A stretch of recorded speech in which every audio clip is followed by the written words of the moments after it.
Introducing to you first on my right, he is fighting out of the blue corner, wearing red trunks, originally from Hot Springs, Arkansas, now fighting out of Houston, Texas. He weighed in at 221 pounds with a record of 25 wins, 2 losses, and 1 draw. He has 18 wins coming by way of knockout. Ladies and gentlemen, please welcome the Southern Disaster, Dominick Guinn. And his opponent across the ring, ready to go on my left, fighting out of the red corner, wearing purple trunks with white trim, fighting out of Sherman Oaks, California. He weighed in at 235 pounds.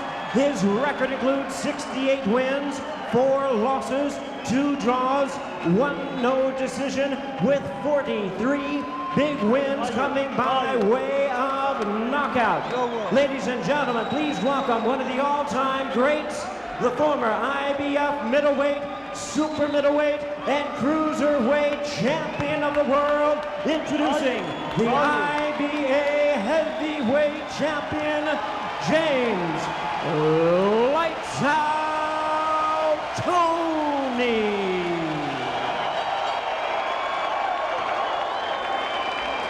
Once again, a referee in charge, Jay Nady, now to give instructions. 12 rounds of boxing scheduled. 12 rounds. I want you to obey my commands. Now, don't forget, when I say stop, I mean stop, all right? Keep your punches up. Any questions? Touch gloves now, let's go to work. Thank you. Don't touch gloves. Okay, don't touch gloves. Hey, you guys gotta wear those things over your head. Jay Nady with quite a sense of humor. And no, they are not friends. Not too many people are, not too many boxers are. To this man, one of the hardest things in the sport is to hit James Toney. Jay Nady will be here all week. Yeah, don't forget to tip your waitress. Dominick Guinn, an ultra-confident, extremely hungry Guinn, said he feels good, plan to come out and fight. He'll do whatever it takes. He said you'll see a different Dominick Guinn, a guy who in the past has been criticized for being languid, lackluster, not busy enough, frustrating to watch, like there's a missing ingredient. And, of course, James Toney has his own ideas, wearing the very intriguing purple trunks and the red trunks of Dominick Guinn. You know, when we saw James Toney the other day at a shirt on, we actually thought he was a little trimmer. He weighed in at the highest weight he's ever weighed in at. Now, he is never going to look like Charles Atlas, that's for sure. Or you. Or Charles Atlas. But nevertheless, he's carrying a little extra weight. Yeah, he was carrying that weight against Ruiz, and he looked very physically solid against Rydell Booker. And yet against Ruiz did not, was still active at the end. Now, James Toney himself is for the most part a counterpuncher, but we see him, as he has been lately, staying in the center of the ring, kind of coming after fighters. Now, for Dominick Guinn, it is all about work rate. In sparring, he said he averaged 90 punches around. He doesn't expect to average that in this fight. But as he points out, if I go back to averaging 30 like I used to, I'm in big trouble. And here's where Guinn needs to be active. You see the counter right from Toney. That's something he wants to land a lot tonight.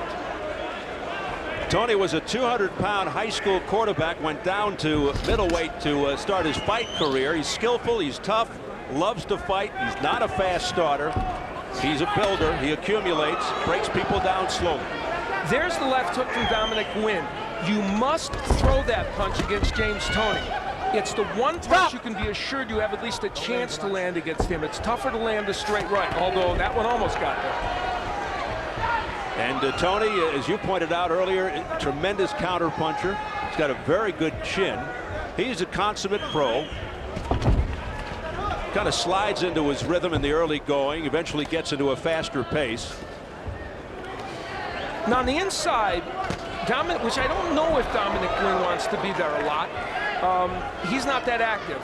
His height and reach and his jab and his straight right make the outside a little better for him. Al, as we come down to the stretch of the round, we'll look to see if Toney looks to rally late and steal the round, which is something he is very famous for. Which, by the way, we saw Chris Bird do often in the previous fight, a fight that had a lot of inactivity during the course of the round. Well, we've already had more action here in the first 2.5 minutes than most of that first fight.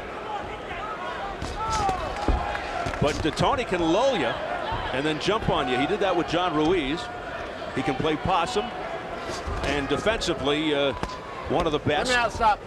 We mentioned old school. Keep him up. They call him, sometimes they call him the mongoose.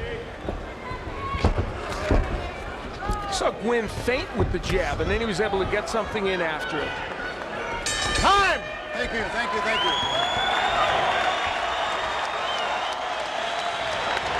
The family of Dominick Guinn, wife and sister Monique Breland Guinn, no relation to Mark Breland, Dominique the sister. He's dipping. When you're throwing your jab, he's going to dip, okay? And he's going to slide under that right hand. You got to go that left uppercut off that jab, okay? And then a right hand, all right? So you got to go right from there and pick up his head because he's really dipping it low there. He's getting under your punches. You got to go to the body even from the outside a little bit. You got to sneak some body in on him. Now you see if you throw that right hand and stay out there, he's going to come back with that short one, okay? So make sure you give him a few feints. And then get off your punches a little bit. Okay? Right, use your jab a little bit more. Use a little bit of distance. Start closing the gap. And start using both hands now. Let's go. Start of a busy week for Joe Goosen, of course, is the co-pilot for Diego Corrales. A week from tonight against Jose Luis Castillo in the big rematch that you can see on Showtime pay-per-view. He only joined Guinn about a month ago, replacing Ronnie Shields and Mark Breland. And they had no idea he'd end up fighting James Toney, who was promoted by his brother. But then when the fight came up, they said yes. Now, James Toney used to fight off the ropes a lot. I mean, I did so many of his fights as a middleweight, super middleweight, light heavyweight. And he used to back himself against the ropes and counterpunch. He's a different boxer now. He stays in the center of the ring. He's more active, ironically, as heavyweight. Nice hooks by Guinn. If he can get that punch in this fight, let me tell you something, that gives him a great chance for victory. It's not his most prominent punch, but again, you need it against Toney. Well, at his best, Guinn, extremely fast hands, but has to put it together. He's got skills. And look at him, he's working well on the inside, and now Toney comes back. Somebody said he doesn't know how talented he is. That's part of the problem. That's a very good statement, Steve. It's really true, and sometimes that's true of people. But he's so much more of a threat when he throws combinations. Nice uppercut on the inside by Toney to the chin. Now, does he want to languish on the inside like this, where the shorter arm Toney can do work like that uppercut? I don't know. I think distance is better for Guinn right now. And Toney's proving it. And this is the Toney that fights off the ropes so effectively. Guinn is letting his punches go more frequently than we've seen in the recent past. He's just been so hot and cold. When he's hot, he's very good. But Toney seems content to be on the ropes here, and he may be playing a little possum. And he's doing good work off the ropes. He's landing those little uppercuts. There's a little clubbing right hand. He's been a bit more effective in here than Dominick Guinn has. Great body punch with the left hand by Toney, and then clubbing away with the right hand. This is not a posture for Dominick Guinn. He has a big height and reach advantage. He's got a good jab. He needs room to punch. Now he steps back. See, landed a right hand. Tactically, he has allowed Toney to control a lot of this round. I think Toney watches the tapes because Guinn is susceptible to uppercuts. You know why? Because he leans in. Watch. Exactly. He comes in, has a habit of falling in after he throws. And that's part of the reason why the counter rights and those uppercuts will work. The jab of Guinn has been underused so far in this fight. And former trainer Ronnie Shields used to bust a gut when urging Guinn to throw more of that jab and to let his hands go more. I think there's a little mouse underneath the left eye of Dominick Guinn. I'm really surprised Guinn is fighting so much on the inside against Toney. That doesn't feel right to me, and Toney is doing a much better job on the inside. Why not use his height and reach to his advantage? Time!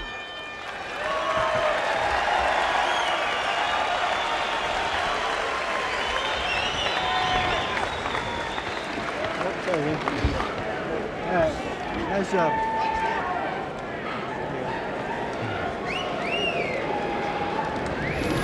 On the inside, rough going on the inside with Toney. Now there, they both kind of moved their head together, and both men created a clash of heads. Now on the inside, on the ropes, James Toney using the uppercuts very effectively and counterpunching off those ropes to both the body and the head. And he's good at this. He's always been good at it. Now, Guinn steps back to get some punching distance, which is where he should be.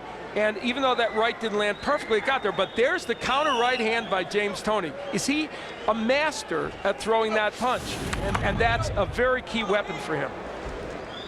And we talked about Joe Goosen being one of the best trainers going today. How about Toney's trainer, Freddie Roach, who's built a bigger name as a trainer than he did as a boxer. One of the finest, fiercest fighters never to win a world title. He's coached some of the biggest characters in the game, including Mike Tyson. Toney is a character, but not in a negative or self-destructive sense. He's more theatrical in a Max Baer sort of way, don't you think? Good analogy. Kind of a throwback. Yeah, maybe a little more harsh than Max, but yeah, you're right. Now there's Guinn ripping with that right hand. We've not seen a straight right too much from him either. And remember, he talked about throwing lots of punches no matter where they landed. He's not thrown with that kind of abandon yet. Oh, nice clubbing right by Toney. And I'm not sure to this point, Steve, that Toney hasn't impressed Dominick Guinn with his power a little bit, which is part of the reason why Guinn's a little bit more timid. Yeah, a little reluctant, a little reserved to let it go. Toney's such a different person now. He just brings a totally different mentality into the past. Nice right as he was going backwards by Toney. The fascinating thing to me is, you know, I did so many of James Toney's fights where he would lay on the ropes for 8, 9, 10 rounds, counterpunch a guy, be almost a stationary kind of Pillsbury doughboy. Now, even at these bigger weights, he's in the middle of the ring throwing lots of punches. And that's fascinating to me. You'd think he would have done that, you know, 40 pounds ago when he was lighter. Past the halfway point of round 3. Well, in his earlier days, his middleweight, super middleweight days, he'd take fights off. I mean, he would just look totally lackluster. Conditioning was an issue, and you wondered if his heart was in it. But today, I don't know if it's age, maturity, a sense of urgency or what, but he is all business. And you know, Dominick Guinn's not worked the body yet much in this fight, and if you're going to make things happen against a 37-year-old who's packing extra weight, you better work the body early. Instead, he's allowed Toney on the inside to do this excellent work and languished in there. I don't know if that's good for Dominick Guinn. I don't think it is.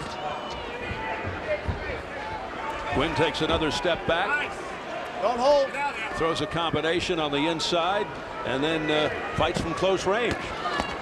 Yeah, you see how good Toney. Yeah, it's very obvious that James Toney, with those short arms, the quick hands on the inside, this is his place to be. Oh, there's a wet, beautiful left hand by Toney upstairs. Another one, and he's landing. Why Dominick Guinn's not giving himself more punching room, I don't know.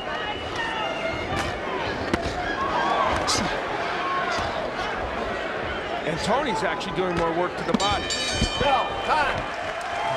Good round for James Toney.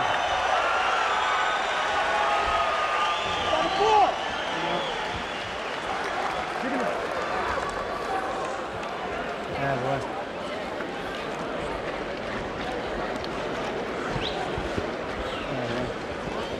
Deep one.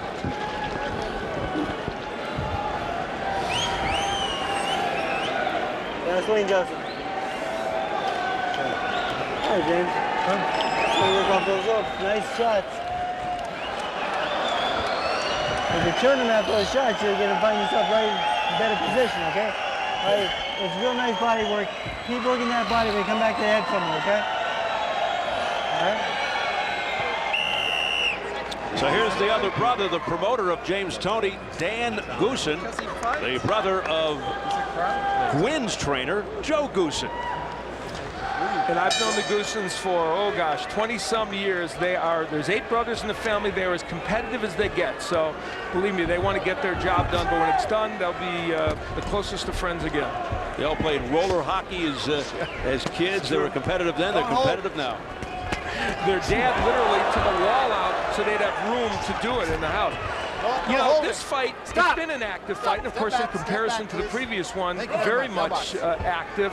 But strategically, you know, I said in the keys for Toney not to stay on the ropes, and that I did that under the supposition that Guinn would be at long range, peppering him with jabs and straight right hands. What's happened is when Toney has retreated to the ropes, Guinn has followed him too closely there and given Toney a chance to do this kind of stuff.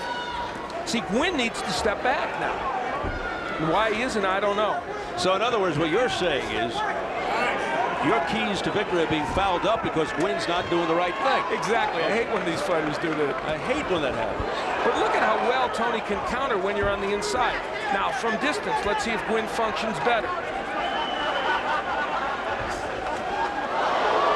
Didn't you also say that Guinn should work the body? Yes, and that, of course, he has not done early in this match. And when Toney's in this posture, he can do it.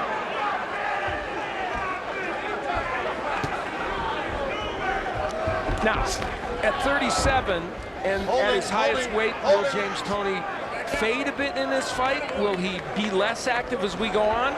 That's maybe one thing that Guinn would be hoping, but right now, look at what James Toney's doing. Barrage by Toney. Wait a minute, 37, that's young today in the heavyweight. Yeah, you're right. He's a whippersnapper. We would be young if we were in the heavyweight. Well, that's like I got carried away. Maybe you would. I don't know. Chance of Toney ring up. That's certainly better than what was ringing out in the first fight. Well, he's fighting very well, and Dominick Guinn's helping him out by languishing on the inside like this. Now, Guinn is being somewhat active. It's not that he's not throwing some punches. It's just he's doing it in a posture that isn't his forte. And again, nothing downstairs. He should be ripping hooks and right hands Guinn to the body. And he can do it. He's a very good body puncher, Dominick Guinn. He really is. Holding. Best line of the night offered up by Jay Nady, the referee here. All right, don't touch gloves.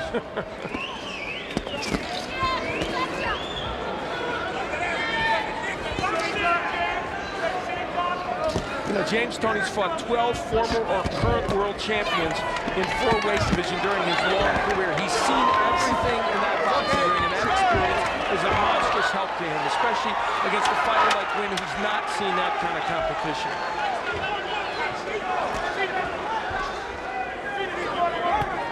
Yeah, James Toney with the huge advantage in experience, of course, and quality of opposition. What round is this here? I know you feel good, right? 5. Okay. You feel real good? Because I'll tell you what, if you get a little distance, he's not going to touch you. Okay, if you're going to lay on him, you got to do what I tell you. Okay, you got to maneuver him, you got to whip him. Let's not have all this work go to waste. You got to maneuver. They are so close here, as you see this box. Look at how they are right next to each other, and they're going to stay in this box.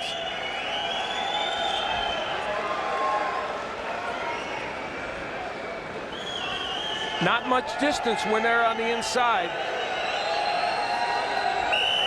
And that is not working for Dominick Guinn. That was better than Little House on the Prairie. That was great. Should have drawn a chimney on top, I think. How about, that's right. How about Joe Goosen? First thing he said to Dominick Guinn, you feeling all right? And then he said, you got to give yourself a little distance. This is exactly what you've been saying. You can't win on the inside with this guy. And he said, if you're going to get on the inside and lay there, you got to listen to what I'm doing. You've got to rip shots, especially to the body. You know what James Toney brings to the heavyweight division, and we're seeing it even against a heavyweight that has some pretty good hand speed. He punches quicker than other heavyweights, and that's an issue. I know, but try to keep your head away from this. I'm looking at James Toney, and honestly, I'm going back in my brain. I'm still amazed. He's standing there as a heavyweight fighting against these guys and looking good. A guy who started out at 160 and has won 3 world titles in lower divisions. He did win the WBA heavyweight title, then was stripped of it for the drugs and steroids, as you look at press row scoring. And it's all for Toney, but pretty close. Have given them all of the rounds. Is that right? They all had it by 2 points. A Alon Hyam, who is the assistant to Joe Goossen, was telling me the other day at the press conference that sparring partners were lined up in Dominick Guinn's gym for free to help him beat James Toney, which is kind of a statement on James. But you know, I like him. I like James. The fighters don't seem to, but well, he's very outspoken, you know. No question. And he's had his share of little tiffs all around, but he marches to the beat of his own. He marches to the beat of his own drummer, and he does what he wants in life. But I think a lot of that is shtick. Well, the portion of it, certainly. Good left hook by Dominick Guinn. Now, Armgani's throwing that punch and using it somewhat effectively.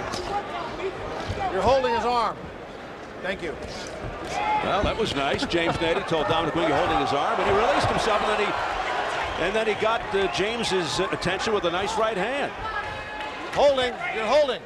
I just don't know if Dominick Guinn can win this fight on the inside. And maybe he can as this fight goes on. He's certainly been more active. He's taken Joe Goossen's advice, and when he is on the inside, he is being more active. Right hand upstairs by Toney.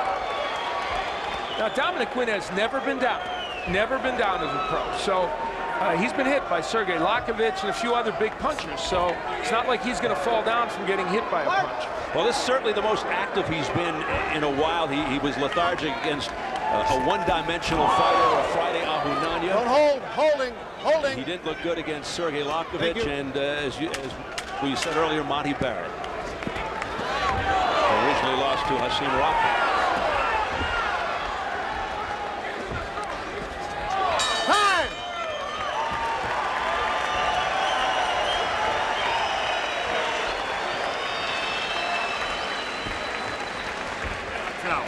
We're going to get him. We're going to get him. Did any of those shots, did you feel any of those? Nothing. Take a couple deep breaths through your mouth. Through your nose, I'm sorry. Okay, now, a little bit better. You keep going to that left uppercut, but bring the chop right hand right behind it, okay? If you lead right hand on him, you're going to get hit with that counter right hand, okay? You can't. I told you what to do. Throw the jab, feint that right, and let him counter you with that left. And then you counter with that left hook. You got to get trickier now. You got to let your hands go more. You got to start sneaking down to the body from the outside, okay? You do that, and we got this fight in the back. Now, I'll tell you what, you probably got a couple rounds here. He's got a couple rounds here. I'll tell you what, this is where we need to use our conditioning. Our conditioning, do you understand? Okay. Here we go. There may be nobody better at dissecting a fight and breaking it down as a trainer than Joe Goossen. Yeah, and he's very calm in the corner, and he's very precise, and that's one of his strengths. Yeah.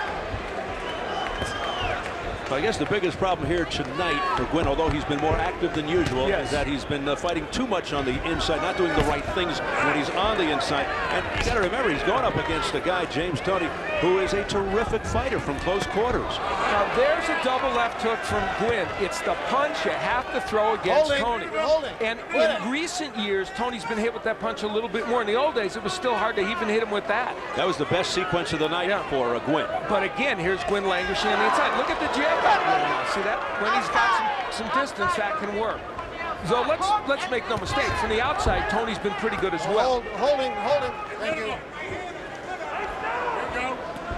And Toney's such a precise body puncher.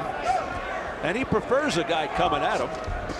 Yeah. So he can counter punch. Absolutely. And Guinn's answering. James Toney. I'll tell you what, though, this is good action on the inside. It's enjoyable to watch some very good inside fighting by both these men. Look at these shots by Toney, and he's on the ropes.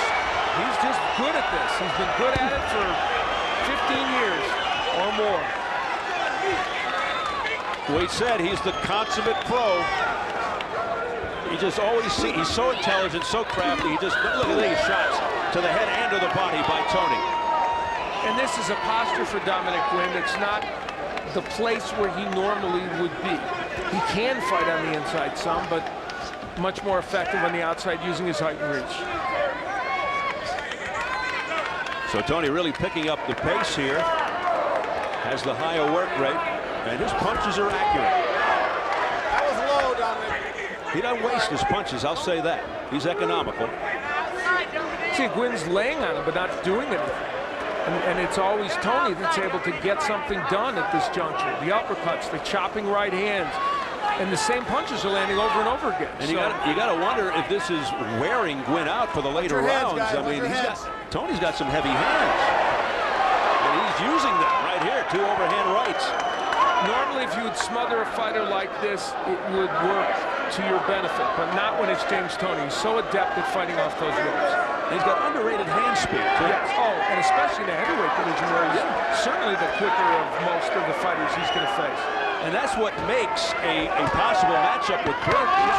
And remember, Freddie Roach said to us the other day, no work with weights for this fight. He said your attribute is hand speed. Now, there's a little blood from the mouth for James Toney now. But he's getting them in. Left uppercut, nailing him with everything. What punch hasn't James Toney thrown? It's been a variety of shots. Shown his entire arsenal here. Time!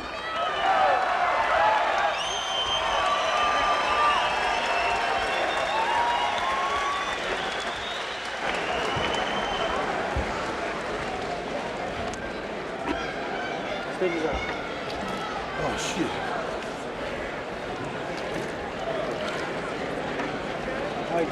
Deep breath.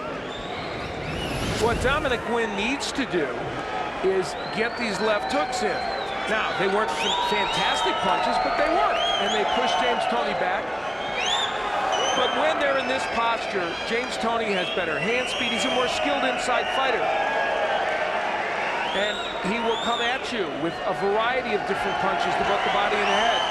And whether Guinn shakes his head or not that it hurt him, the fact is Toney is landing repeatedly with these shots and has been very, very effective on the inside. You picked up on the blood. It appears as if Toney is bleeding in the mouth. Center, please. And we begin round 7. It's scheduled for 12 for a fringe heavyweight title, currently owned by Toney. But he wants the real one. Now, Toney using his jab, and he's used that punch for the most part. We may realize at the end of this fight that James Toney's thrown as many or more jabs than Dominick Guinn, and that's not a good sign for Guinn. Oh, beautiful double left hook on the inside by Guinn. It's exactly what he needs more of. If he's going to languish on the inside, he's got to rip left hooks to the body and the head to James Toney. It's the only way to beat him on the inside. Let go. You're holding. Okay, thank you. So the left hook has been the best weapon of Guinn. He's got tools, but it's his temperament that's been a question. At times just too laid back. And it's probably more mental than physical with Dominick. Now, he says he's been sparring up to on some days up to 14 rounds. Joe Goosen, oh, that beautiful double left hook. Oh, and a right uppercut by Toney. Joe Goosen, a trainer who, one of his strengths is conditioning his fighters. They are always in great condition, and that was one of the areas that Guinn was lacking in. And one of the reasons Corrales had such success back in May. Precisely. James Toney a moment ago threw a right to the body and a right uppercut, a combination not too many fighters throw, and you see everybody, all 3 of the press row scorers, going for James Toney, and I also have James Toney ahead in this fight. I mean, this is really a huge fight for Guinn. A victory, he's back in the mix. A loss, and he goes to the back of the line. In a wide-open heavyweight division, I mean, it's there for the calling. Now, this has been a little bit better round for Dominick Guinn. And look at him. If he uses that left hand continually on the inside, he's able to make some things happen. Toney really scoring with that uppercut. There's a slapping right hand that connected by Toney to the chin. Then the left hook, followed by a right. All Toney. Toney having success fighting off the ropes. Guinn missing with the right, a chopping right, but a grazing, glancing blow. Had no effect whatsoever on Toney. Don't hold your elbow on his head.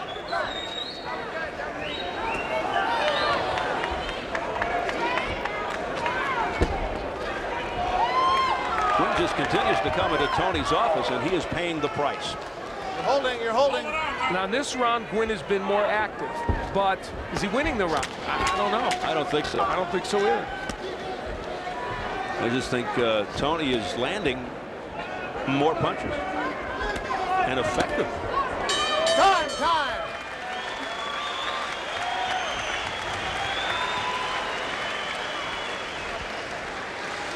This fight and the story of this fight has been the distance or lack of distance between the two fighters. And on the inside, James Toney, especially fighting off the ropes, is able to land a variety of punches like that left hook you just saw. Left hooks, uppercuts, body punches. That's an impressive array of punches James Toney is landing. This is a place where he is very accustomed to fighting. And he throws creative combinations, the right to the body and right to the head. Not too many fighters will throw that. And you see the hand speed of James Toney during this montage. This has been a fight fought at close quarters with Toney on the ropes. That's not a good recipe for success for Dominick Guinn. Let's go. Come on. Take him to school, Tom. Take him to school. Every round. Out of there. As we go into round 8, scheduled for 12. James Toney clearly in the lead. But Dominick Guinn looking better than he has in the last few fights. And facing even better competition, although Sergey Lakovich, certainly a good fighter when he faced him. But, you know, he's in against arguably one of the 1 or 2 or 3 best heavyweights out there. The clubbing right hand, oh, look at the uppercuts by Toney. And now he's talking to Joe Goossen in the corner. Yeah. And, of course, they know each other very well. Well, you know what? Obviously, the heavyweight division needs to be livened up, and this may be the guy to do it, James Toney. He's certainly not a shrinking violet. Although his trunks are not shrinking, but violet. You can see that James Toney much more experienced and, of course, a great deal of success after the 7th round. So many of his fights have gone the distance, and obviously, for the most part, he's been very successful. When Guinn has underachieved his 12-rounders. Well, now Toney is being the showman, landing a right hand and then looking away. Remember the Holyfield fight? He kept looking at the judge. He wanted to make sure the judge saw that punch. Not content to leave the commentary to us, is he? Exactly. No, he's performing very well. The only thing Dominick Guinn can take solace from, maybe, and I'm saying maybe, of course, is that the work rate of Toney will slow because of his age, because of the extra weight, but he shows no sign of it, and you have to think he won't. And just popping punches off Guinn's head. Perhaps that's one thing in the back of Guinn's mind to get this fight as deep as possible and hope that conditioning and age will take its course against Toney. The problem is that Dominick Guinn, even in this posture, isn't ripping the body of Toney. He's not really making him pay. And so, you know, there's not a lot of reason to think Toney will slow down. Family members of James Toney emblazoned on his trunks. I think Dominick Guinn has chosen strategically the wrong approach. He's on the inside, and it's negated his jab and his straight right hand that could help set up a better left hook. Instead, he's fighting Toney's fight. He really is. And Joe Goossen is telling him that. I mean, he's instructing him the correct way. It's just going to sink in better. There's a nice right hand by Toney upstairs. They want more distance, and Guinn just isn't giving it to him. And it's Guinn's choice. He's making a choice here. But part of that is, I'll tell you, even at long range, you see James Toney's effective with his jab and some of the other combinations he's throwing.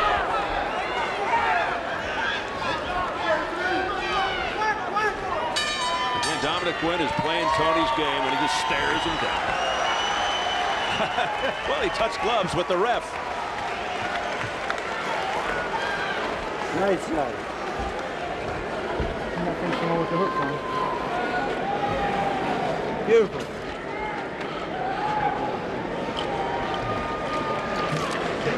Well, James Toney is an intriguing individual, make no mistake about that. First of all, he's a talented fighter, and he shows that at the beginning. Now, he's talking to the crowd, and then while he's talking to the folks at ringside, he decides, I'm going to throw a combination and land. And, you know, there are not too many people that can do this. He's chatting, and Dominick Guinn's not making him pay, and then Toney rips shots on the inside. That's a nice combination, and takes time to look at Jane 80, looking for a comment, perhaps. Then he shook his hand. Still talking. He is a showman, a little wink, and he's ready to continue. Round 9 comes running out from the corner. Explain to me, as they Go will over look there, at please. the tape and the gloves, how James Toney can be at his all-time high weight, No coaching, please. Yeah, 235. be a heavyweight, and be more active. Now, part of it is no injuries. You know, he's feeling okay about himself, but you look at him, that's an active guy who's weighing more than he's ever weighed. 7 years older. Than 7 years older than his opponent, and he's the guy that's more active. Wait a minute, maybe he's Thank you. really is 27. He told you in the interview he's 27, not Time in. 37. You're right, I doubted him. Let's take a look at that birth certificate. He has found the fountain of youth. Just a very nice effort by James Toney. It really is. And you know what makes it even better? It's fashioned on the inside when Guinn does that, and it's fashioned in the center of the ring with jabs and body shots and uppercuts and all the rest. He is just brimming with confidence right now, Al. He's flicking that jab. And Dominick Guinn has fallen into that I'm not going to punch too much syndrome that he's gotten in before. That right hand they've shook Dominick Guinn. And now he throws a whole mess of punches, and he's yelling something. How about Somebody in the crowd. Tony. For the first time, we saw Dominick Guinn hold on. And that's a sign. Here it is grabbing, again. you're grabbing. You're holding. Jane 80 says stop holding. Stop. You're right. We haven't seen that many of many clinches. Very disappointing Don't hold. at this moment for You're holding. Dominick Guinn. You know, he's 1-2-1 in his last 3 fights. He had been, you know, a heavyweight prospect that everybody thought had the potential to move way up in the heavyweight rankings, and the last couple of years have not gone well for him. Well, he was a hot prospect early on. He beat Michael Grant in spectacular fashion, big guy. He beat Duncan Dokawari. Yeah, also a big guy. Big guy, and then just the about face, the Monty Barrett fight. Look at Toney go to work here. That's superb boxing. I mean, good combinations. This is what separates Toney from the other heavyweights. He is a very, very skilled fighter. Stop. Stop. Well, he's certainly winning this crowd over. Very popular as Toney continues to lead on the press row scorecards. Surprised at Charles Presnell's scorecard, only a 2-point margin for Toney. That's a little surprising to me. Good body shot. You know, we talked about Guinn wanting to work the body to slow Toney down for the later rounds. He wasn't able to do it. Instead, it's been Toney who's been very effective to the body. Who do you think the average person off the street considers the heavyweight champion of the world? Wow, that's a tough question. The linear one, if you will, is Vitaly Klitschko. You're holding. And maybe within the boxing circles, more people than not might think of him, but the average person, I don't know. It's not Joe Louis, is it? Okay. Or Lennox Lewis, for that matter. Right. What's the solution? I mean, is it an activity amongst the top guns? Yeah, I think in this division, good right hand by Toney. In this division, the matchups mean everything now. And we're looking at a guy right here who you could match with almost anybody and make a very interesting fight right now. And that, of course, is James Toney. But the promoters and the politics of the sport have to stay out of the way to let that happen. And they have in most of the other weight divisions. Right.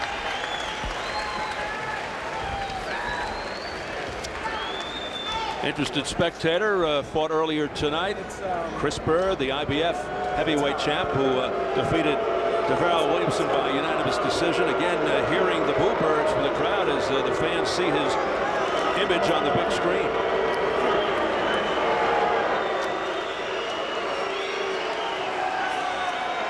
James, put the combination together, it's over, okay? Now here, you let a beautiful right uppercut. Come back and look for me and then put me to sleep, okay? All right? Now pay attention, all right? You're fighting a great fight out there, all right? Show me your skills, put the combinations together. How do you feel, son? You look great. You look great. Deep breath. Okay.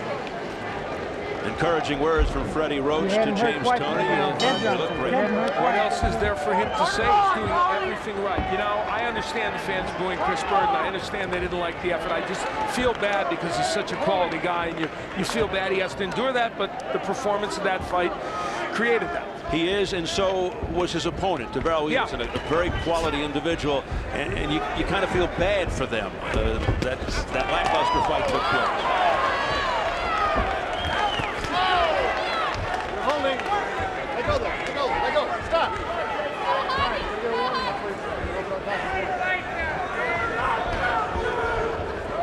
So round 10 continues.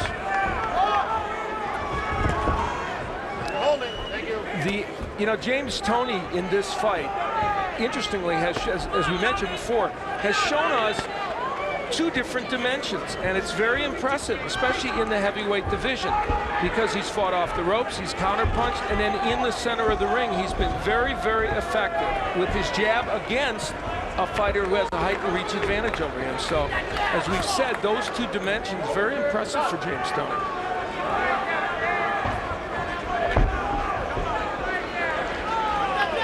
Toney continues to look the spire of the two. A great right uppercut on the chin by Toney. He's certainly enlivened this crowd, and appropriately so. And it's been a textbook effort. Freddie Roach had nothing to say to James Toney in between the rounds other than you're fighting a great fight. And it's rare that a trainer has only that to say to a fighter. And for Dominick Guinn, part of the problem is now he's in the later rounds, a place he hasn't always excelled, in against a 37-year-old who just isn't stopping. He's continuing to punch and continuing to do exactly what he needed to do. If there was a statement to be made here, James Toney's really making it with this performance. He said, I'm healthy for the first time. I'm ready to, since the Holyfield fight to a great extent, and he's shown it. And apparently timeout, hang on 1 second. Problem with the tape on the right glove of Dominick Guinn.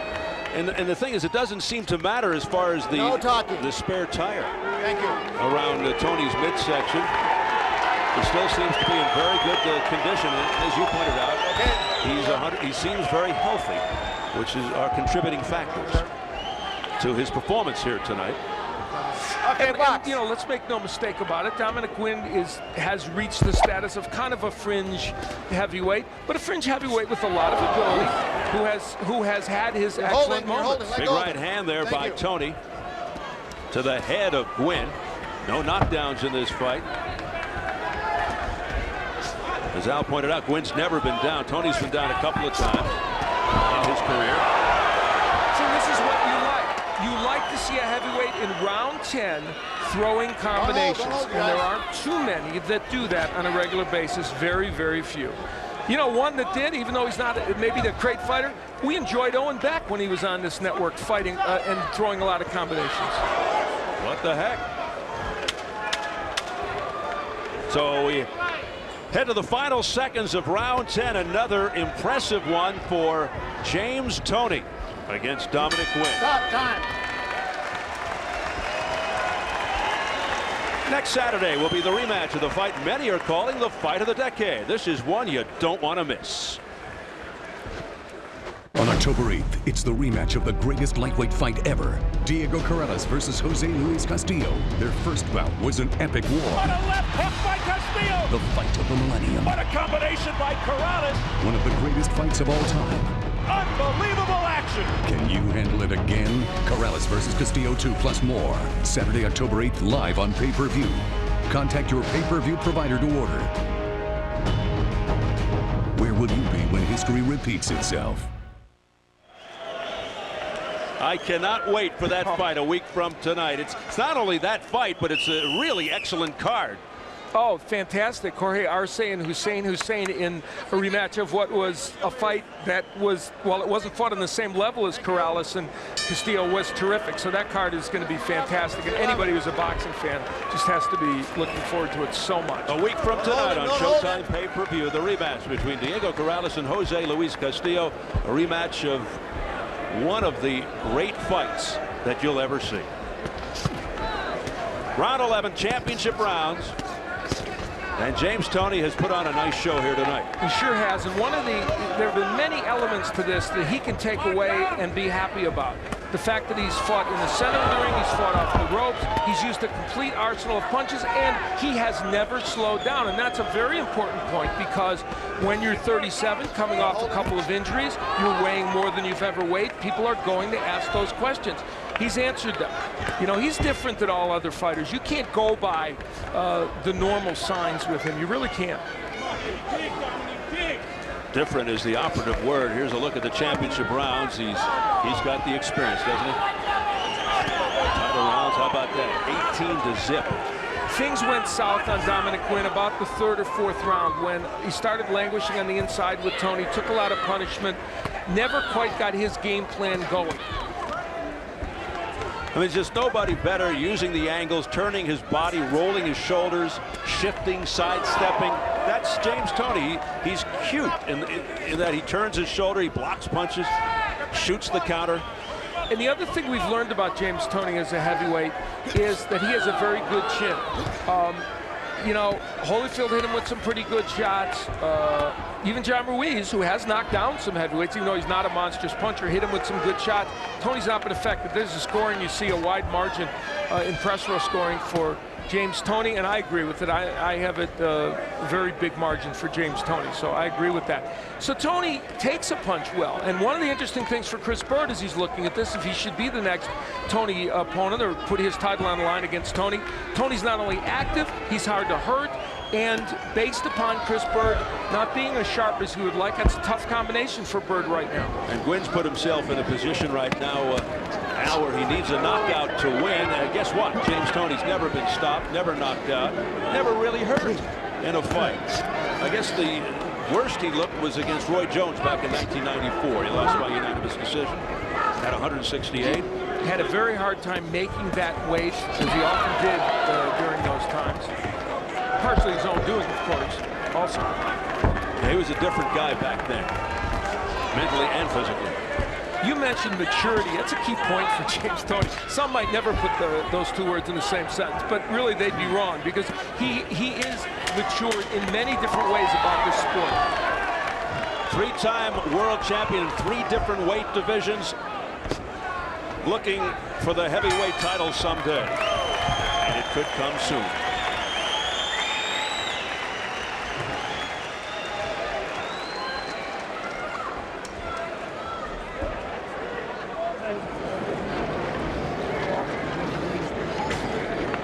Give me another drink, Jen. Okay. Deep breath, son. Come on, give me a good one. One more. Second. Okay. 12th round. Okay. James, this guy's got one shot. He's gonna come after you. All right? You fight your fight. Okay?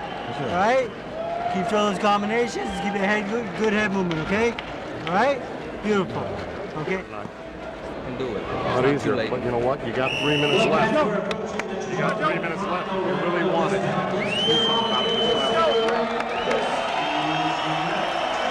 Well, this is it. James Toney, Freddie Roach, they know that Dominick Guinn has only one shot at winning this fight, and that's by knocking out James Toney. Well, they didn't touch gloves at the start. They do at the end.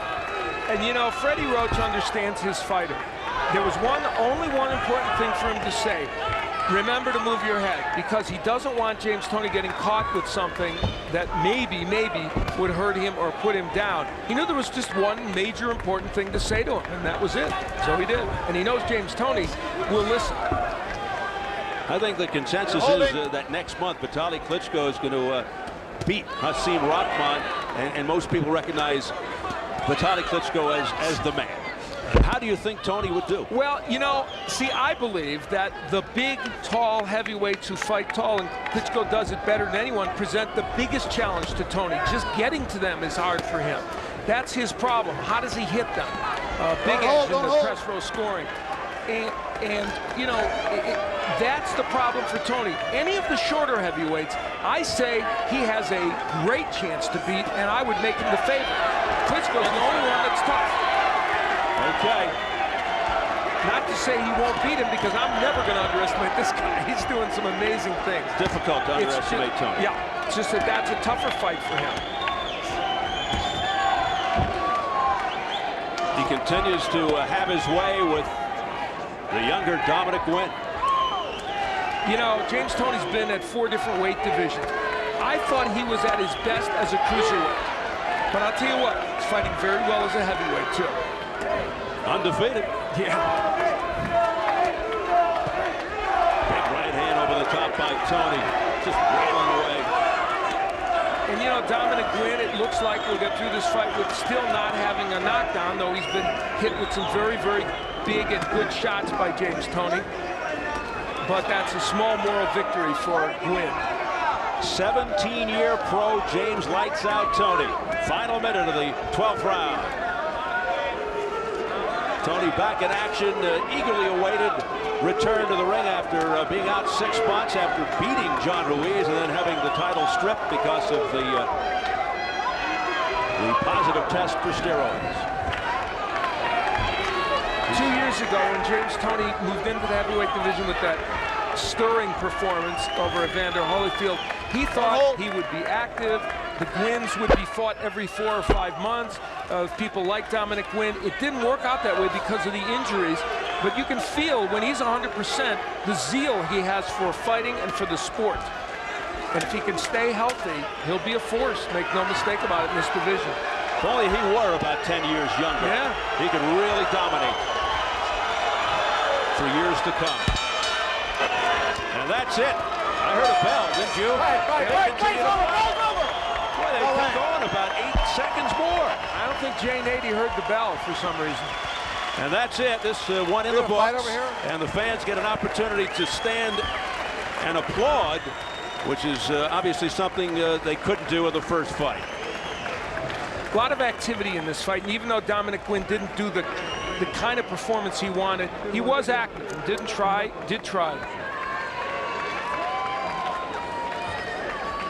Well, they kept going. It extended past the final bell. Check this out.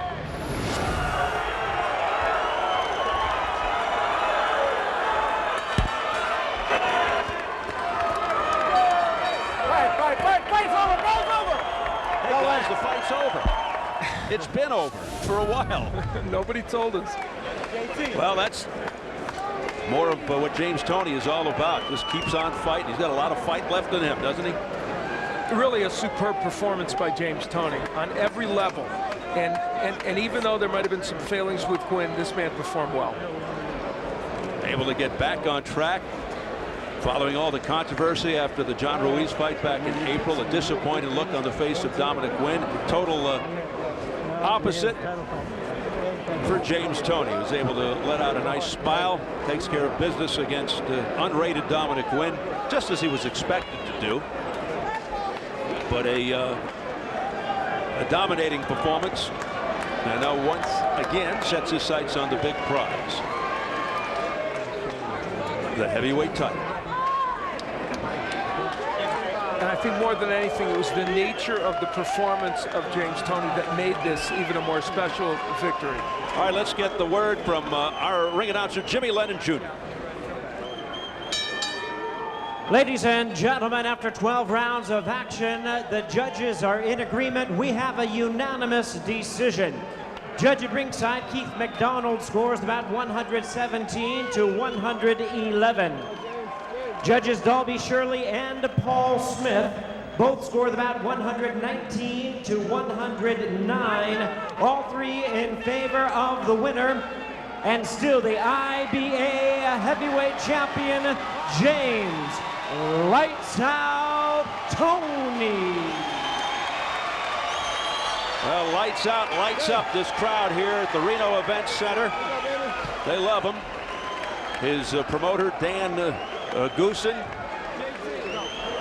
And in some ways, I guess a little bittersweet. His brother has to lose as the trainer for Dominick Guinn, but he's happy as his man wins. So Toney lifts his record to 69-4-2 with the 1-no contest, unbeaten his last 16. Guinn slips to 25-3-1. Let's go up to the ring and Jim Gray. Jim. D-Block, Detroit. All right, James, congratulations tonight. What's cracking, baby? Hey, did you benefit quite a bit that he elected to fight you on the inside? Oh, I love that. You know, that's what I love to do. That's down and dirty. Jim Gray, what's happening? Were you surprised that he didn't try and use his size and back up, and you were able to control the fight the entire night? Well, you know, if he was going to try to run the stick and move tactics, you know, everybody don't think I can do a movement. I like that. It's like a chase, like a cat mouse game. So I'm ready for anything. You know, I'm a little rusty because this is only my third fight in the last 4 years. I've been sidelined with injuries. People been writing me off, but you know what? Now I'm healthy. This is my first fight. I'm really healthy, but I got to fight again. I'm gonna fight again next month. Who are you going to fight next month? I don't care anybody. I might fight you.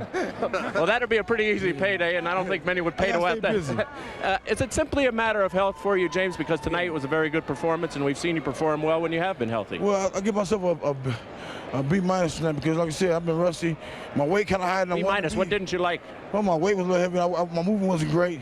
My right hand was a little sloppy, but you know, like I said, it comes with my timing. I stay more active. I'll get a lot better. Did you watch the first fight with Chris Bird? Come on, Jim. I fell asleep. I mean, so did most of us. So would you want to fight him now, or would you elect to go in the direction of the Klitschko-Rockman winner? Well, I'll fight anybody. Klitschko, the Klitschko brothers, Rockman, Brewster, Bird. I'm the man. Y'all got to come see me to make some money. That's the bottom line right there. If you had your choice, what would the order be? Oh, Klitschko, because y'all think he's the best. And do you think he's the best? No, I'm the best. I mean the best of your opponents, of an opponent out there. I think Rockman's a little bit better, but you know what? Time will tell.